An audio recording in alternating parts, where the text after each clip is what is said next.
네, 죄송합니다. 어, 네, 추석 명절이 지금 이제 우리 앞에 다가와 있지만 우리가 명절을 또 명절에 코로나 때문에 이동하지 말라고 그래서 이제 얼마나 이동할지는 모르겠지만 이제 추석 명절을 가급적 그냥 가족들하고 집에서 보내라 이렇게 정부에서 권면을 하고 있습니다. 지금까지 우리가 경험해 보지 못했던 일들을 우리가 또 경험을 해야 되고 이 긴 연휴를 또 우리가 집에서 뭐 무엇을 하고 그럼 보내야 되나 뭐 또 그런 고민들도 아마 하실 겁니다. 보니까 뭐 이렇게 현수막을 이렇게 이제 걸어놓고 아주 재미있는 현수막들이 걸려 있어요. 보니까 불효자는 옵니다 이렇게 해놨어요. 불효자는 웁니다가 아니라 불효자는 옵니다. 그래서 불효자는 효자는 오지 않고 불효자가 온다. 그래서 불효자는 옵니다. 이 현수막 이렇게 걸어놨더라고요. 그리고 또 어떤 거는 뭐 오지 말고 용돈만 보내라. 뭐 이렇게 현수막을 또 걸어놓기도 하고 그렇습니다. 지금 우리가 코로나19로 인해서 이와 같이 지금 여러 가지 많은 삶이 지금 큰 변화를 겪고 있는데요. 벌써 7개월이 지났지만 아직도 우리가 받아들이기가 참 쉽지 않은 부분입니다. 이것을 받아들이고 또 지금의 현실을 참 이것을 우리가 어떻게 인정을 하고 어디까지 이것을 받아들여야 되는지 참 어려운 상황이죠. 모든 영역에서 좀 다 그렇습니다. 교회도 마찬가지죠. 교회도 지금 이렇게 50명 이내에서만 지금 예배가 허용되는 지금 이러한 상황이니 그나마 우리 교회는 지금 이렇게라도 예배 드리지만 큰 교회들은 50명이면 뭐 드리지 말라는 얘기 아닙니까? 그래서 지금 벌써 3월 달부터 지금까지 계속 예배를 못 드리고 있습니다. 영상으로 지금 이렇게 예배를 하는 교회들이 대부분 지금 많습니다. 큰 교회들은 50명 이내니까 그냥 뭐 중직들만 뭐 장로님들만 뭐 이렇게 이제 모여서 예배를 드리고 다른 분들은 다 지금 영상으로 이렇게 예배를 드리고 이런 실정입니다. 그러니 지금 우리에게 일어나고 있는 이 일들을 참 우리가 여전히 7개월이 지났지만 여전히 받아들이기가 어려운 그러한 지금 우리가 모습들을 좀 보게 됩니다. 지난 9월 한 달 동안 하나님의 나라에 대해서 말씀을 나눴습니다. 하나님의 나라. 예수님께서 3년 동안 공생의 기간 3년 동안 전하신 메시지는 천국이죠. 천국. 회개하라 천국이 가까이 왔느니라. 예수님께서 늘 말씀을 전하시는 곳마다 하나님 나라에 대해서 전하셨어요. 그래서 학자들은 예수님을 하나님 나라의 운동을 일으킨 분이다 뭐 이렇게까지 표현을 합니다. 하나님 나라를 선포하시고 전하는 일들을 하셨어요. 지금 우리의 삶 속에서 지금 우리 현재 지금 우리 상황 속에서 이 코로나로 인해서 일어나고 있는 일들조차도 이전에 경험해 보지 못했던 일이기 때문에 우리가 받아들이기 어려워하잖아요. 올 여름도 뭐 참 더울 것이라고 예상을 했는데 계속해서 비가 많았고 또 태풍도 많았습니다. 갈수록 슈퍼 태풍이 이제 나올 거다. 그리고 이제 한반도를 빗겨나는 태풍들이 많았지만 이제 한반도를 관통할 수 있는 그런 태풍들이 많이 올라올 거다. 이런 얘기들을 합니다. 지금 우리가 겪고 있는 일들, 지금 이 현실에서 일어나고 있는 일들조차도 이전에 겪어보지 못했던 일이기 때문에 받아들이기가 어려운데 이거를 잘 우리가 쉽게 받아들일 수 없는데 그런데 일어나지도 않은 일들, 특별히 볼 수도 없는 하나님의 나라를 우리가 어떻게 받아들일 수 있겠어요? 참 쉽지 않은 일입니다. 현실에서 일어나고 있는 일들도 받아들이기가 어려운데 일어나지 않은 일들, 그리고 앞으로 막연하게 일어날 일 같은 하나님의 나라, 천국에 관한 이야기를 하면 과연 이것을 우리가 얼마나 받아들이고 그것을 이해할 수 있겠습니까? 지난 한 달 동안 하나님의 나라에 대해서, 천국에 대해서 말씀을 전하면서 이게 참 힘든 일이다 라고 하는 걸 알았어요. 하나님의 나라를 설교로 예수님이 가르쳐 주신 천국에 관해서 한 달 동안 새벽마다 말씀을 전했지만 전하면서도 저 역시도 마음속에 하나님의 나라가 깊이 있게 이렇게 다가오지 않았어요. 그러니 듣는 분들은 어떠하겠습니까? 말씀을 전하는 저조차도 하나님의 나라가 그렇게 깊이 있게 막 이렇게 다가오거나 이러지 않더라고요. 이게 그러니 듣는 분들은 어떨까? 이런 생각이 드는 거예요. 이 땅을 살아가면서 필요한 말씀들을 전하면 공감이 되죠. 그리고 그 은혜가 돼요. 아, 그래, 내가 이렇게 살아야지. 그런데 이 땅의 삶이 아니라 우리가 영원한 하나님의 나라에 관해서 이야기를 하면 이게 과연 얼마나 공감이 될까? 한 달을 동안 천국에 대해서 설교하는 것도 참 제게는 힘든 시간이었는데 예수님은 3년 동안 이 말씀만 전하셨어요. 야, 예수님이 얼마나 힘드셨을까? 예수님의 마음이 제게 느껴지기 시작했어요. 예수님이 얼마나 힘드셨을까? 그런데도 예수님은 포기하지 않으셨습니다. 포기하지 않으시고 그들이 알아듣기 쉽게 비유로 천국을 가르쳐 주시기도 했고, 그들이 눈으로 볼 수 있도록 하나님 나라의 일들, 기적들을 통해서 하나님의 나라의 일들을 보여주기도 하셨어요. 그럼에도 불구하고 그들은 여전히 받아들이지 못했습니다.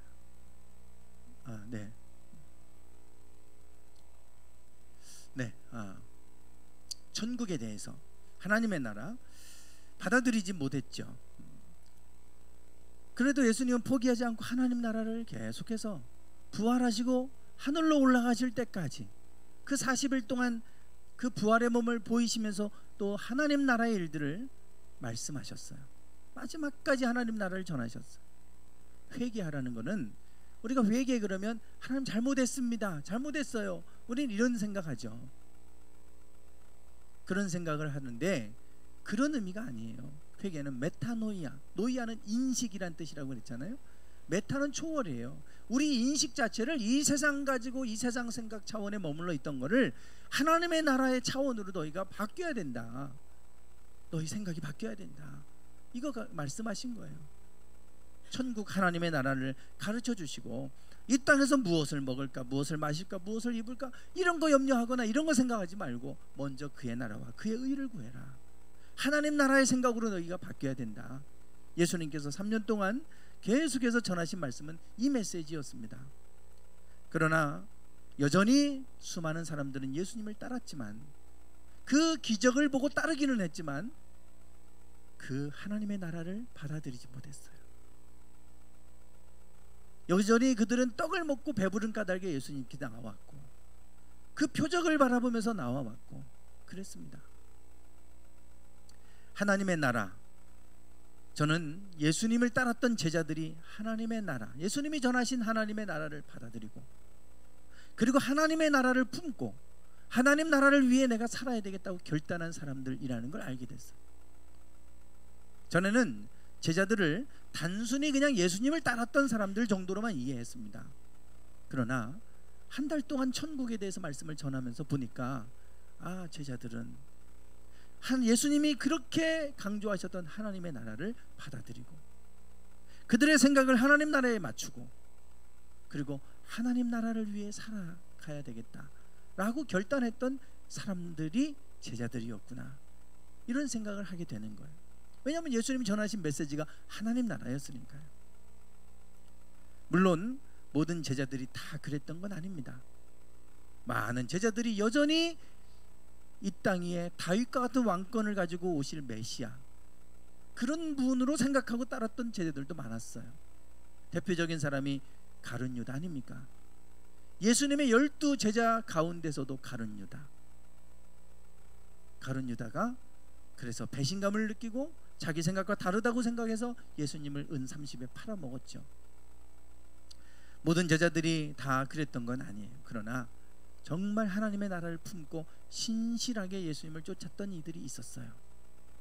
이름도 없이 빛도 없이 잘 알려지지 않은 많은 제자들이 있었죠.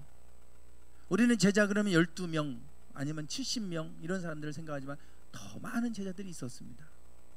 그 제자들 가운데 성경에 이름 한 번 나오지 않는 제자도 많이 있고, 이름 한 번 간단하게 나오는 사람도 있어요. 오늘 저는 이 본문에 나오는 이 아리마대 사람 요셉에 대해서 말씀을 나누려고 합니다. 이 아리마대 사람 요셉, 오늘 본문에 아리마대 사람 요셉에 대해서 말씀하고 있어요.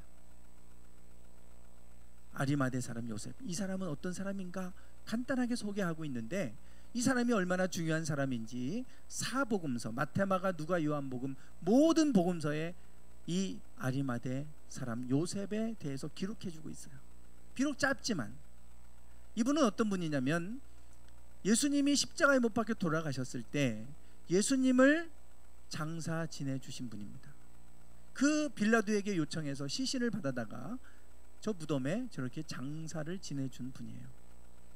자기 무덤을 내어드리고, 자기 가족묘로 만들어놨던 거를 예수님을 위해 내어드리고, 예수님이 저렇게 이제 장사 지내도록 했던 사람이에요. 요한복음에 의하면 이 아리마대 사람 요셉과 니고데모가 같이 함께 그 일들을 하는 것을 기록해 주고 있어요. 그래서 아주 중요한 분으로 사복음서 모두가 다 아리마대 사람 요셉에 대해서 기록하고 소개하고 있습니다. 저는 이분이 하나님의 나라, 성경에 보면 하나님의 나라를 기다리는 자라 이렇게 말하고 있어요. 하나님의 나라를 기다리는 자라. 한 주간 동안 이분을 저는 묵상했습니다. 왜냐하면 성경에서 이분에 대해서 얘기하는 건 이게 전부예요. 물론 사복음서에서 조금씩 다른 이제 정보들이 있어요. 다른 기록들이 좀 있어요. 그걸 좀 우리도 이 시간 이따가 이제 우리가 함께 나누기는 하겠지만, 우리가 알기에는 너무 작은 정보예요. 정보가 너무 적어요. 그래서 이분에 대해서 잘 알 수는 없어요. 그러나 하나님의 나라를 기다리는 사람이다, 이 한마디, 이 하나의 표현으로 이분이 어떤 사람인가를 알게 된 거예요. 이분은 정말 예수님께서 전했던 하나님의 나라를 받아들인 사람이죠. 그리고 그 하나님의 나라를 꿈꾸고 하나님의 나라를 기다렸던 사람이에요. 마태복음에서는 저물었을 때의 아리마대 부자 요셉을 지금 아리마대는 지역 이름입니다. 지역. 나사렛 예수. 그러면 예수라는 이름이 너무 많으니까 나사렛 출신의 예수, 이런 뜻이에요. 아리마대 사람 요셉은 아리마대 출신의 요셉이다. 요셉이 이름이 많잖아요. 예수님의 아버지도 요셉이었으니까 요셉이 많았죠. 그래서 아리마대 사람 요셉 이런 건데, 부자였다 이렇게 말해주고 있고, 또 그도 예수의 제자라 이렇게 말하고 있습니다. 정말 예수님을 따랐던 제자였고, 특별히 하나님의 나라를 품고 하나님의 나라를 꿈꾸고 기다리며 살았던 사람이라고 성경은 말해주고 있습니다. 이 아리마대 사람 요셉이 기다렸던 하나님의 나라는 어떤 나라일까? 하나님의 나라를 기다리며 산다는 건 도대체 무엇일까? 여러분, 천국과 하나님의 나라 똑같다고 생각하지만 다릅니다. 왜 굳이 천국이라고 하지 않고 하나님의 나라라고 얘기하는가? 하나님의 나라를 기다리는 자라고 그러는데 천국을 기다리는 자라고 표현하지 않고 하나님의 나라를 기다리는 자라고 말할까? 물론 천국이라고 표현도 합니다. 천국. 근데 천국은 말 그대로 하늘 천지 아닙니까? 나라 국자잖아요. 하늘에 있는, 죽어서 가는 그러한 공간적 개념으로 천국이라고 표현을 하는 거고요. 하나님의 나라는 바실레이아 투테오라고 해서 이 나라가 이게 왕국 또는 통치 이런 뜻을 가지고 있어요. 굳이 천국이라고 표현하지 않고 하나님의 나라라고 표현하는 이유는 하나님이 통치하시는 나라 이런 뜻이에요. 하나님의 통치가 있는 것. 즉 하나님의 나라를 기다린다는 것은 하나님의 통치를 기다린다는 겁니다. 하나님의 통치를. 그 당시 이스라엘은 로마의 통치를 받고 있었어요. 로마로부터 지배를 받고 있었잖아요. 그래서 당시 이스라엘 사람들은 다윗과 같은 큰 왕권을 가진 메시아가 오기를 기다렸어요. 그런 메시아를 기다렸던 거죠. 우리를 로마의 통치로부터 우리를 구원해서 우리가 다윗과 같은 큰 나라를 만들고 큰 왕권을 가지고 이 나라를 다스려 줄 수 있는 그러한 메시아, 다윗과 같은 메시아를 기다렸어요. 그런데 아리마대 사람 요셉이 기다린 것은 그게 아닙니다.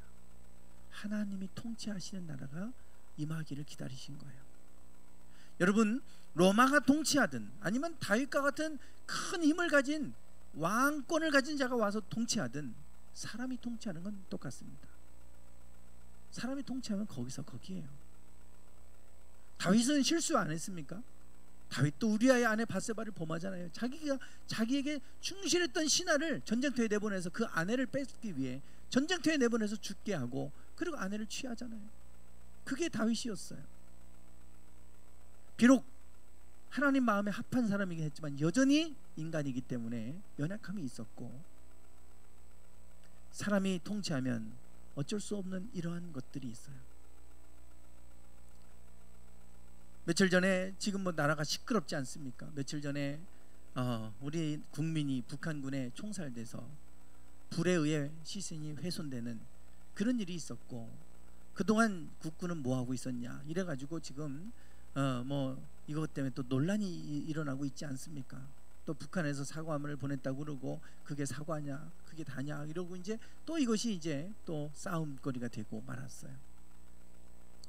이러다 보니까 뭐 진보 진영에 있었던 사람들 중에 조국 흑서를 썼던 사람들 5명, 이분들이 그런 얘기를 하는 거예요. 세월호 때와 다른 게 뭐냐? 세월호 때와 지금 다를 바가 뭐냐? 뭐 박근혜 대통령이 몇 시간 밝혀라 그러는데 문재인 대통령이 몇 시간 밝혀라 또 이러잖아요. 그때와 지금이 다를 바가 뭐냐? 똑같다 이러면서 얘기를 해요. 사람은 다 똑같아요. 아무리 좋은 정의를 얘기하는 것 같지만 정의를 이룰 수는 없어요. 우리가 이거는 보수의 문제도 아니고 진보의 문제도 아니에요. 그래서 인간이 통치하는 나라는 어쩔 수 없어요. 절대 공정할 수가 없잖아요. 하나님이 통치하시는 나라, 하나님이 통치하시는 나라가 임하게 해주세요. 죽어서 가는 천국이 아니라 하나님의 통치가 이 땅 가운데 이루어지게 해주세요. 이거를 기다린 사람이 아리마대 사람 요셉이고, 예수님도 그거를 말씀하신 거예요. 하나님의 나라가 여기 있다 저기 있다 말할 것이 아니라 너희 마음속에 있다 하나님의 나라가, 이렇게 말씀하잖아요. 나의 마음과 나의 삶은 하나님이 통치하시고 다스리신다면 그곳에 하나님의 나라가 임하는 것이다, 그 얘기예요. 죽어서만 가는 천국만 생각하지 말고 하나님의 나라, 하나님의 통치가 가까이 와 있다, 그 얘기입니다. 오늘 우리가 기다려야 할 것이 있다면 하나님의 통치가 임하는 것입니다. 내 삶에 하나님의 통치가 임하고, 나의 가정에 하나님의 통치가 임하고, 나의 교회, 우리 교회에 하나님의 통치가 임하고, 내가 속한 곳에 하나님이 통치하시는 곳이 된다면 그것이 하나님의 나라인 줄 믿습니다. 중요한 것은 하나님이 통치하시도록 내어드리는 거예요. 내가 내 가정을 끌어가는 게 아니라 하나님이 끌어가 주시도록, 통치해 주시도록. 이 교회를 누가 통치하는 게 아니라 목사가 통치하고 아니면 장로님이 통치하고 뭐 이런 것들이 아니라 하나님이 통치하시도록. 그러면 그 교회는 반드시 살게 돼 있고 하나님이 그 교회를 통해 일하시지 않겠습니까? 하나님의 나라를 기다린다는 그거예요. 아리마대 사람 요셉은 예수님께서 전하신 이 하나님의 나라가 무엇인 줄 알았어요. 그래서 하나님의 나라를 기다리는 사람이었다라고 그렇게 말하고 있습니다. 오늘 저와 여러분이 하나님의 나라를 기다리는 삶이 되기 원합니다. 하나님의 통치를 구하십시오. 자녀들 마찬가지예요. 사춘기 때 되면 정말 힘들잖아요. 부모 말 안 듣잖아요. 우리가 아무리 말한다고 잔소리처럼 듣고 반항하고 이러잖아요. 그때 할 수 있는 건 하나님, 저 아이의 마음을 하나님 통치해 주세요. 하나님 다스려 주세요. 공동체 안에서 자꾸만 문제를 일으키고 어렵게 하는 사람들이 있다면 싸워서 해결된 문제가 아니잖아요. 하나님, 저 마음을 다스려 주세요. 통치해 주세요. 우리가 기도할 문제입니다. 아리마대 사람 요셉은 하나님의 나라를 기다렸어요. 그가 할 수 있는 게 뭡니까? 하나님 이 나라를 통치해 주세요. 통치해 주세요. 하나님의 나라를 기다리는 이러한 사람이었어요. 그랬더니 이 사람이 어떤 삶을 살았는가, 하나님의 나라를 기다리고 하나님의 통치를 꿈꾸고 하나님의 통치를 기대하며 살았던 이 사람의 삶의 모습으로 두 가지 모습이 나타나요. 첫 번째는 이 사람은 존경받는 공회원이다 그랬어요. 하나님의 통치를 기다리고 꿈꾸고 살아간 사람은 존경받게 돼 있습니다. 이 사람이 존경받는 공회원이었다 이렇게 말하잖아요. 여러분, 우리가 공회원 그러면 지금의 뭐 국회의원 정도 이렇게 생각할 수 있겠는데, 어쩌면 국회의원보다 훨씬 더 높은 직위의 사람이에요. 그 당시 이스라엘은 사내들인 공회가 있었어요. 이 공회는 70명으로 구성됩니다. 대제사장이 의장이에요. 그럼 대제사장까지 71명입니다. 70장로처럼 70명의 공회원이 구성이 돼요. 여기에는 대제사장이 들어가 있고 의장입니다.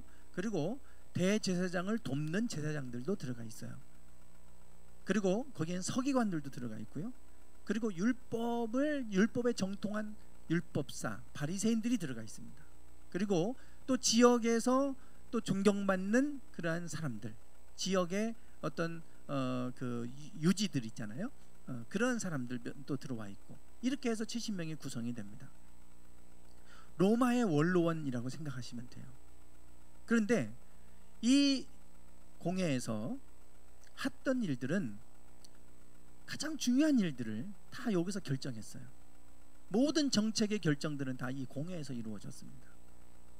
그리고 또 율법을 만들고, 그 법이 새로 필요하다 그러면 법을 만드는 곳이 공회고, 또 그 법을 해석하는 곳도 여기 공회예요. 그리고 그 해석을 기반으로 재판했던 것도 공회입니다. 지금은 상권 분립이라고 해서 국회, 또 법원, 그리고 정부 해서 다 나눠져 있잖아요. 입법, 사법, 행정 해서 나눠져 있지만, 이 당시는 이 공회가 모든 걸 다 했어요. 재판도 했고 입법도 했고, 그리고 행정적인 모든 결정 다 했습니다. 그래서 뭐 사형 선고할 때 아무나 못해요. 이 공회에서 의결해야 되는 겁니다. 그래서 예수님 잡혔을 때에도 대제사장이 신문하고 나서 공회원을 소집해하고 거기서 결정한 거예요.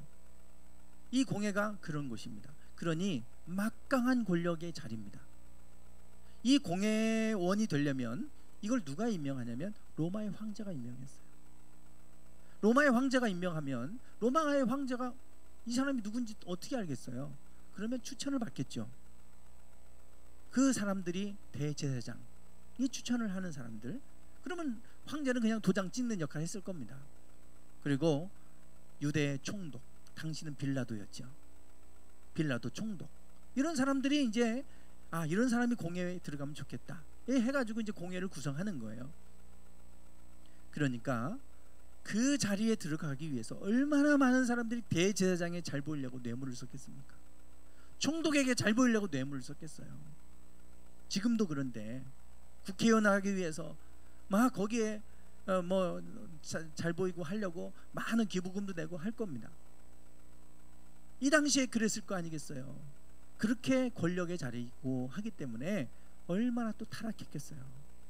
그럼에도 불구하고 이분은 존경받는 공회원이었다 그래요. 그들과 같은 그런 공회원이 아니고 존경받는 공회원이었다, 이렇게 말하고 있습니다.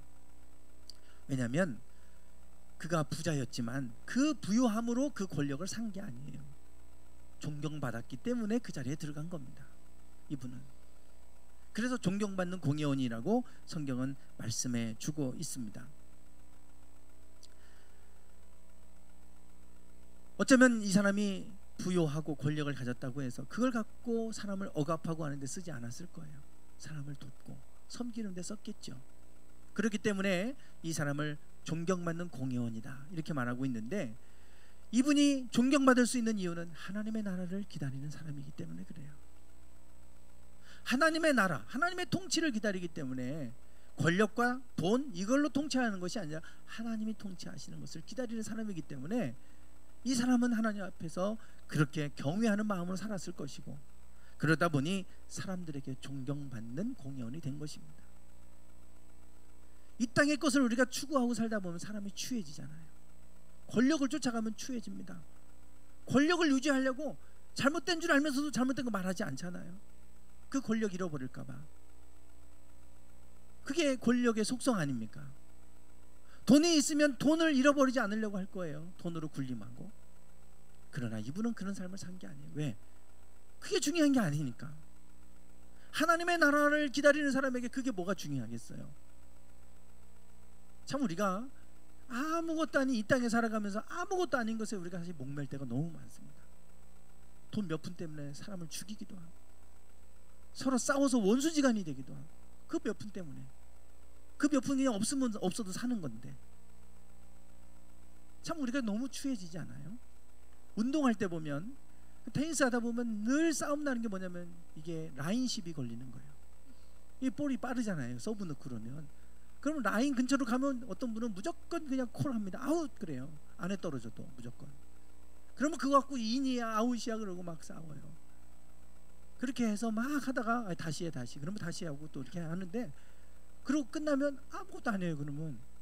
근데 그거 갖고 싸우는 거예요. 그거 뭐 해서 이기면 누가 뭐 상금을 줘요. 뭐 그거 한다고 해서 무슨 뭐 나달 페더러처럼 뭐 메이저리그 무슨 그런 뭐 이런 대회에 나가는 거예요. 그거 아무것도 아니잖아요. 끝나고 나면 아무것도 없는 것처럼 하고 또 다시 또 다른 사람하고 또 게임하고 하는데요, 그 라인 갖고 그거 갖고 싸우고 있고 그래요. 그게 뭐라고? 하나님의 나라를 바라보는 사람에게 그 조금 뭐 저 높은 자리에 올라가고 조금 더 많이 벌고 이게 무슨 의미가 있습니까? 아무것도 아니죠. 그거 하나님 나라의 차원으로 바라보고 하나님 나라의 차원을 가지고 살아가니까 조그만 거 양보할 수 있어요. 져줄 수 있어요. 베풀 수 있어요. 그러니까 존경받는 거 아닙니까? 조그만 거 양보분하고 조그만 거 갖고 내가 싸워 이겨야 되고 이러니까 취해지는 거잖아요. 그러니까 욕먹는 거 아닙니까? 그리스도인들은 하나님 나라를 소망하며 사는 사람들이잖아요. 그러면 내가 좀 져주고 내가 좀 이해하고 용서하고 양보하고 그러면 존경받습니다. 반드시. 아 정말 다르구나. 근데 그리스도인들이 욕먹잖아요. 비방당하고. 왜냐하면 너무나 자꾸만 이 세상 나라의 가치를 가지고 추하게 사니까 사람들이 고개를 절레절레 흔들어요. 우리가 하나님 나라를 바라보고 살기를 원합니다. 하나님 나라를 기다리고 바라보며 살아가면 존경받게 돼 있어요. 아리마대 사람 요셉이 그랬어요. 우리의 생각을 좀 더 우리가 차원을 좀 높여서 하나님 나라의 차원으로, 없어도 하나님이 통치하시면 하나님이 살게 하시죠. 우리가 거기에 매이지 않고 하나님의 나라를 바라보고 살아가기를 원합니다. 그러면 있는 곳에서 존경받게 될 거예요. 존경받. 아리마대 사람이 그런 삶을 살았어요. 두 번째는 여기 보면 아리마대 사람 요셉이 와서 당돌이 빌라도에게 들어가서 시체를 달라 그랬대. 좀 표현이 성경적 표현이 좀 이상하죠? 당돌이 번역이 약간 좀 이상해요. 뜻은 용감하게라는 뜻입니다. 용감하게 이렇게 하면 될 텐데 당돌이 들어갔다. 이게 전혀 왜 이런 표현을 쓰냐면요, 당시의 십자가 처형을 이해하셔야 돼요. 그 당시 로마의 십자가 처형은 가장 극악무도한 살인범이나 아니면 반역자들에게 내려진 처형입니다. 가장 끔찍한 처형법이에요. 사람을 십자가에 매달아 놓고 죽을 때까지 매달아 놓는 거예요. 그러면 팔과 다리에 못을 박잖아요. 그러면 거기서 피가 조금씩 흘러나올 거 아닙니까? 다 진액이 다 빠져서 죽게 만드는 게 십자가 처형이에요. 죽을 때까지 고통당하다가 가는 겁니다. 십자가에 매달아 놓고. 어떤 사람은 한 달이 지나도 안 죽어서 그 매달려 있는 분들도 있다고 그래요.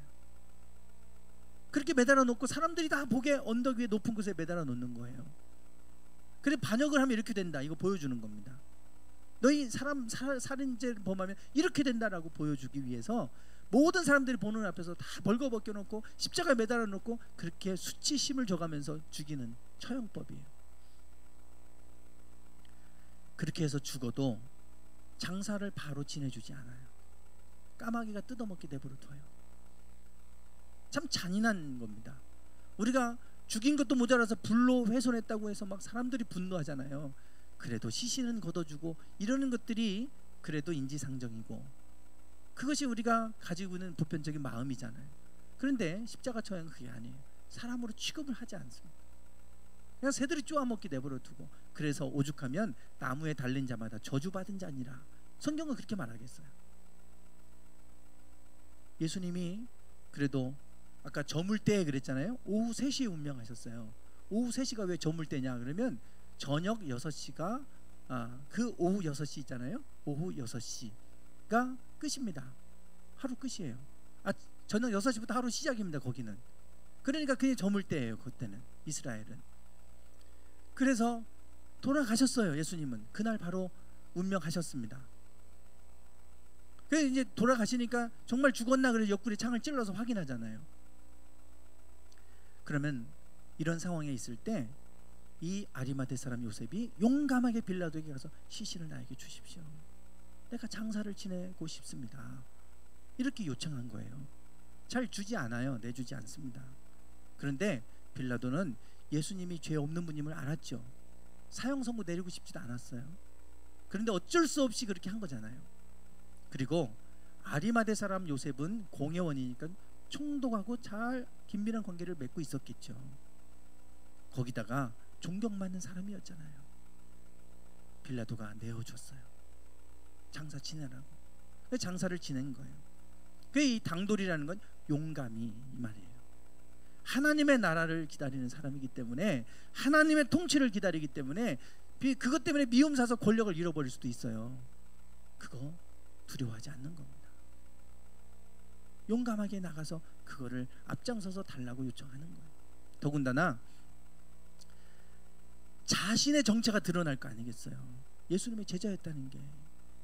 바리새인들이 그렇게 싫어해서, 대제사장이 그렇게 싫어해서 예수님을 십자가에 처형했는데, 니고데모도 공회원이었고 아리마대 사람 요셉도 공회원이었어요. 그런데 자기 자신의 신분이 드러나잖아요. 이제 예수님을 가져다가 장사 지내주고 했으니까.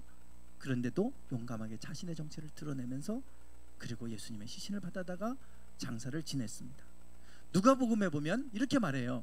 공회의원으로 선하고 의로운 요셉이라 하는 사람이 있으니, 공회의원이면서도 선하고 의로운 사람 요셉이었다. 이렇게 기록해요.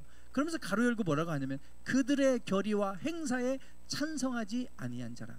아까 공회에서 사형 선고를 내리려면 공회원들이 결의를 해야 된다고 그랬잖아요. 그 결의에 반대한 거예요. 그 아리마대 사람은 나는 반대합니다. 그리고 그거에 대해서 예수님을 사형 선고 내리고 그리고 십자가 처형하는 거에 대해서 반대했던 사람이 아리마대 사람 요셉이다. 그러니까 용감했던 거죠. 얼마나 그 왕따 당하고 다음에 공회원에서 쫓겨날 수도 있어요.